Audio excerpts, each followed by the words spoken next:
We're coming live from the Gold Coast Magic Millions barrier draw on the beach. Perfect morning, Ella. What a place to be. Absolutely beautiful. I love being down here. It's one of those affiliate events that is just absolutely amazing during this week. I love being here. The atmosphere is amazing, and seeing the rest of the Gold Coast get out and watch the beach run and watch the barrier draw. It is a perfect morning too. The sun is shining. There's plenty of people here. Barrier draw interesting. The favourite drew 21. So it's been displaced by Invincible Woman after drawing barrier number 9. We caught up with Lloyd Kennewell to talk about the barrier draw and the chances of the filly come Saturday. Lloyd, we've just had the barrier draw for the Magic Millions 2-year-old classic, Invincible Woman, barrier 9. First thoughts? Happy. We just wanted single digits, so I think obviously we've got the wider part of that, but 9's pretty good overall. She's got good speed. Just a very brief look at it, looks like there's good speed around her to get across, so yeah, it's one of those races, isn't it? You need everything to go right, so we're really happy up to this point, so it's basically over to Frosty Lane to execute now. Do you feel it's a very even year? Of course, your filly was very dominant scoring at Caulfield, and there's a mixture of Sydney and Queensland form. But where's it all sort of end up on Saturday?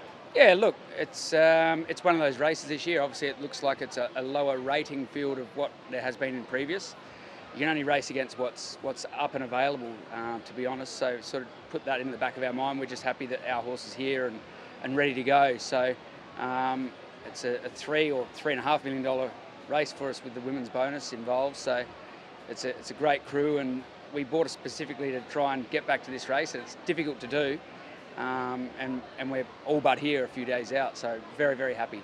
She's been at the Gold Coast for a little while now. She's acclimatised. She's had a barrier trial. She's had a look on the course proper. Yep. You've been happy with the preparation since she's come north? Yeah, everything's gone really well. So like the barrier trial last week was there just to make her get on the right leg and turn. Rather than have another run, we wanted to have a barrier trial. I think it worked very well. She quickened up really good up the straight. She's come on well since. I think that tightened her up nicely. Did a very soft piece this morning, and she seems to have bounced through it well. And your jockey's very much in form. He produced one of the rides of the weekend, maybe even the year, even though we're only a couple of weeks in on Payline in the Syndicate last week. He won the Wave as well, so Frosty Lane seeing them well as well. He is. He's a world-class jockey, and happy to have him aboard. Obviously, he was on board for the debut run, and great to have him stick with her. Best of luck on Saturday, Lloyd. Thanks, mate. Lizzie, we've just had the barrier draw for the Magic Millions 2-year-old classic, Invincible Woman, barrier 9. First thoughts on the draw? Happy that it's single digits. Perfect barrier would have been sort of 2 to probably 9, I suppose. But yeah, don't think it's sort of.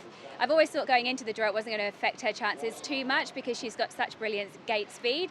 So yeah, I'm happy, and now it's up to Damien to do the job. And you left the kids in charge. Zara was picking the draw for you? Yeah, Zara, my daughter, and also Ben as well, Lloyd and Melissa's son.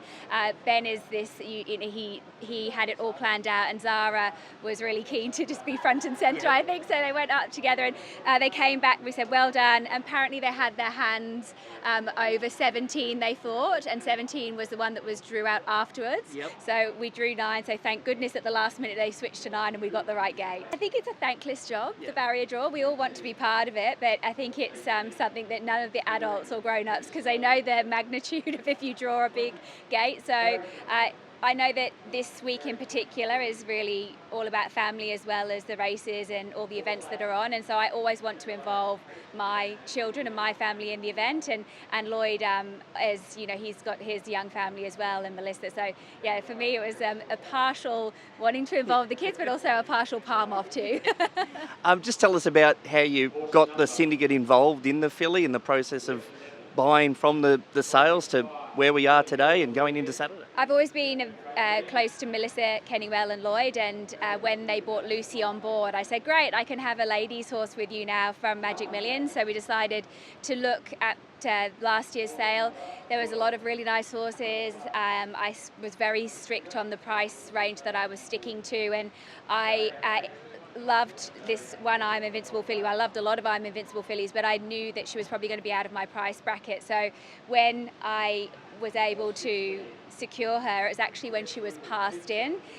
Lloyd and Lucy found out that she was passed in. They chairs hit the deck, ran round to Widden and secured her, and I was able to, be the majority owner and get the syndicate together, and it's been a really wonderful experience. It's been, to be honest with you, it's been such a seamless, lovely experience. We've got some great women involved in the syndicate. Even Hannah Jennings, who bred Invincible Woman, she raced away game, so she stayed in her. So there's that lovely synergy as well with the race. Elise Johnson, Christine Cook, massive supporter of myself and many people in this racing industry, especially women. So there's lots of people. I haven't named everyone, but it's a really good syndicate, and it's really, it's very special to be here for this week.